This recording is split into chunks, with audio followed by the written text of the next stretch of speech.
Hi guys, and welcome to my channel. My name is Liz, and today it'll be a story time video.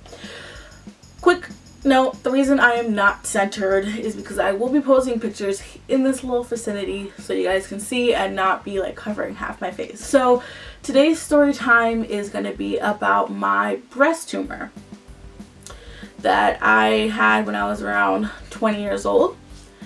So first off, let's start with a little bit of history. I started menstruating when I was about 12 years old, and a couple years down the line I found some lumps and bumps on my breast, and I was like, what is this? And so I went to my doctor, and lo and behold, it disappeared.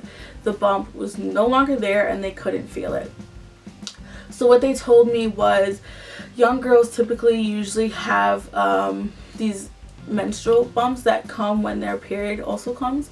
So they come and go as you menstruate, as young girls menstruate. So she told me not to worry about it unless, it stays and, grows, then I should be concerned. So fast forward to when I was about 19 to 20 years old. And I do this thing where I keep my hand in my breast just because it's there, it's comfortable, it's warm. I just do it. It's just like, warm, comfortable, so whatever. So I'm feeling around and I'm like, okay, what is this? So I felt this lump and I was like not too concerned because I was like, okay, this will go away, whatever, when I menstruate or when my menses is over. However, at this time I was on birth control, which was Nexaplanin, which is like an arm implant, and it did mess up with my menstruation. Like I never really had a full period after that, but I would always spot. So I was like, okay, the lump will go away within time, whatever. It didn't, and it grew about 3 times its size overnight, and I panicked. I was like, oh my god, what is this? Why did it grow so fast? Like, what's going on? So I go to the ER, and the physician who saw me, or the doctor who saw me, was like, okay, I don't like how it's in kind of like a fixed position and it's hard. So for those of you who don't know, specifically for breast tumors, things that suggest like a benign, which means non-cancerous tissue or lump, is it's movable, it's non-tender, and it's like not hard. Things that suggest malignant, which means cancerous tumor, is it's immovable, it's in a fixed position, or it's hard, and it tends to be tender. So I go to the ER and the doctor recommends me to a breast surgeon or a breast specialist. So I go to the doctor and they're like, okay, so we're gonna do a ultrasound of my breast. So they did the ultrasound, they found the lump, and then they sent me off to get a mammogram, which I'll post right here. So in the little white circle is the actual tumor.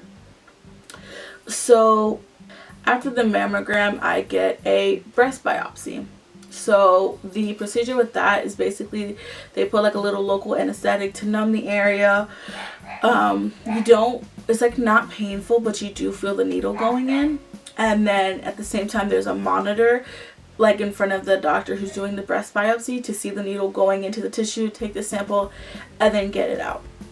So I get the breast biopsy done, and then they get the tissue and get it sent out to the lab. So here's a trigger warning for you. If you're not into like gruesome pictures or like bloody pictures, either click away or I will provide a timestamp where the pictures are like not on the screen anymore. So I will post like the healing process of the breast biopsy. It wasn't painful, but it was a lot of bruising. Like the whole area was bruised. It was not looking too good. And then my skin got some type of irritation or some type of allergic reaction where it was like, I don't know, it was just not good. It was a little scrapey. Sorry if you hear my dogs. Someone must be home. Yeah, I'm just going to post all the pictures, the process of healing from when I got it done. So after the breast biopsy, they called me with the results, and they're like, okay, so it's a fibroadenoma, which means it is a non-cancerous tumor. So I'm gonna read the definition on Google, and I'm also gonna post another picture of what a fibroadenoma is. So a fibroadenoma is a very common benign, not cancer, breast condition. The most common symptom is a lump in the breast, which usually moves when you touch it. Fibroadenomas often develop during puberty, so are mostly found in young women, but they can occur in women of any age. So my doctor sat with me and she was like, okay, so we have options. You can either take this out or you can leave it in. And I was like, no, get that thing out of me. I don't want to give it an opportunity for it to grow. During the whole process of like waiting, getting the mammogram and the ultrasound and the breast biopsy, it was a very tough time, and it was actually really scary. Like, you don't know what it could be. Like you're sitting there, I was sitting there like, okay, so what is it? What if it's like cancer? Like, what do I do? And you know, I was like, don't worry yourself until you have something to worry about. And at the same time, I was at a job where they were giving me flu shot coverage through the job, and mind you, I already had my flu shot taken care of, and my own like physician, like I had my own doctor who took care of that. And the flu shot coverage messed with my insurance that I had at the time. So they were saying, my insurance was saying, they're like, well, you already have insurance coverage, and you know, they were like, we're not gonna cover this. So I was so livid. I was so mad. I was on customer service with these people for like hours and days, and they were just like giving me the runaround. They were like, well, you go to this department and they'll tell you what to do. I go to that department and they tell me to go back to the same department I was just talking to, and nobody knew what to do. Nobody knew how to take it off. And I was like, you know what, I just want to quit. Like, this is ridiculous.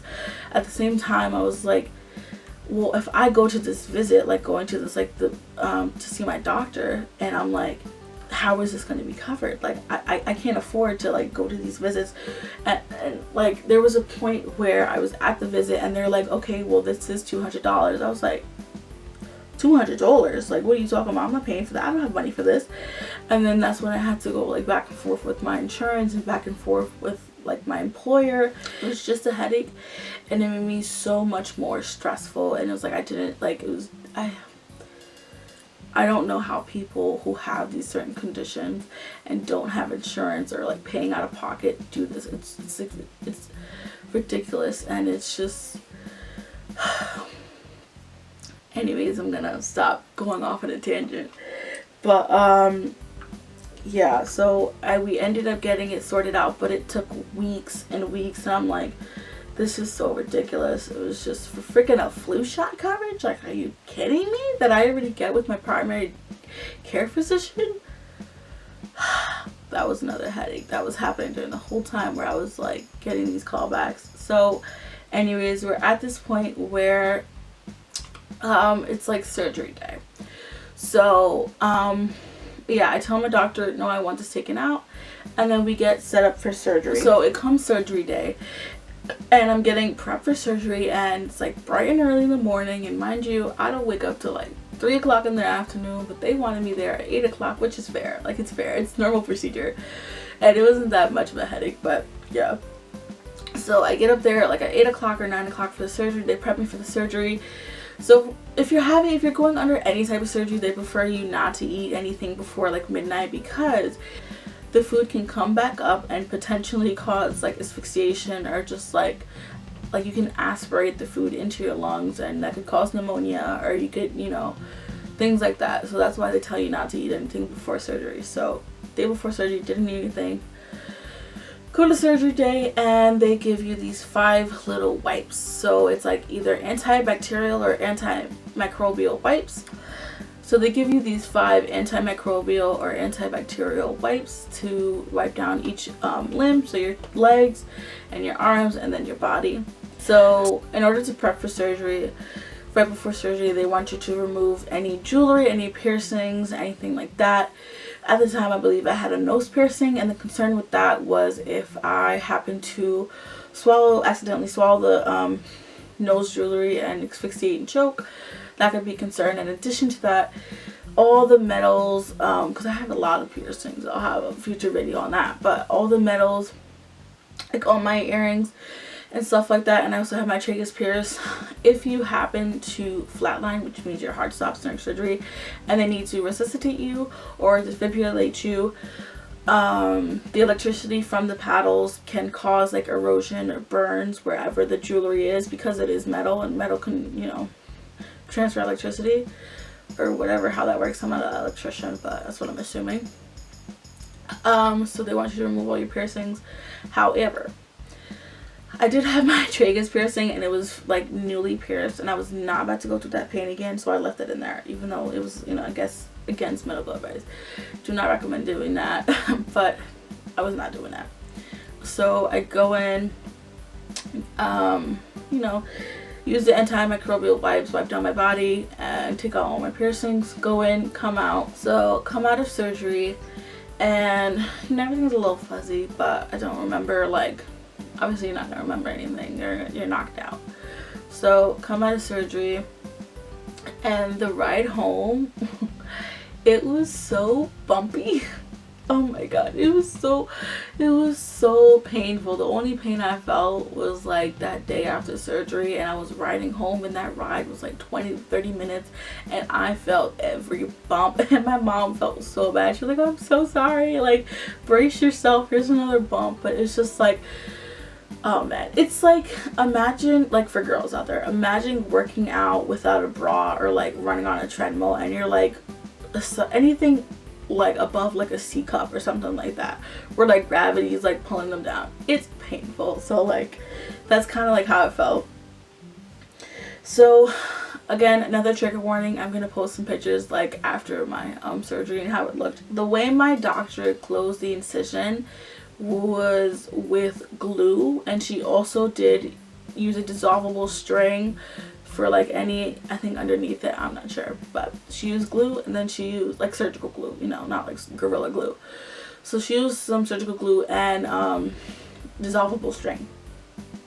However, my wound opened up. So my wound did open up, and there was a section where my wound was already healing, but my wound did open up. So I did call the office, and I was like, hey, you know, is this normal? My wound is opening up and stuff like that. And they're like, yeah, no, it's fine, it'll heal on its own. No, I called my doctor, and she was like, you should have came in. And I was like, well, I did call, and they said there was nothing wrong with it. But you know, that's what it is. That's whatever. So the area where my wound did open up, the dissolvable string was in between the area that was healing, or was already healed, with my already opened up wound. So what did I do? I got some tweezers, and I disinfected it with some alcohol. I sprayed it with alcohol, let it dry, and then I took the tweezers, and I don't know if you can see it, but you can't really can. I took the tweezers, and I took like the little blue dissolvable string out, and then afterwards it proceeded to heal. But yeah, if you are having any trouble with any type of wound healing, go to a professional. There are like nursing wound specialists, or just like the doctor, the surgeon who did perform the surgery. And here's a picture of how it looks now, like today. You can see where it did open up, and where it did open up, I did have some scar tissue, because you know, it was a little delayed healing, and it had time to build up. So another thing I want to mention is, in my description bar, I do list a bunch of different links that might be useful to people who are having different type of health complications. For example, I put American Diabetes Association, I put American Heart Association, and I do put Cancer Association. So in the sublet of the Cancer Association, there are 5 types of the most common cancers, for example, breast cancer, lung cancer, liver cancer, things like that. So if you do get your breast biopsy results back and it happens to be cancerous, hopefully you can find some use in those links. So if you did happen to make it all the way through, leave melon emojis. So like watermelons, cantaloupes, whatever you feel like it, boo, do you. So yeah, thank you so much for watching. And it also, one thing before I do click off, I make this video for informational purposes only, you know, to share my story. I don't want to make this video to have people feel sympathy towards me. It's, you know, this thing happened already like a couple years ago. I'm 22 now, so like I already went through the motions and things like that, and you know, I was grateful to have my family members and my friends help me during the time.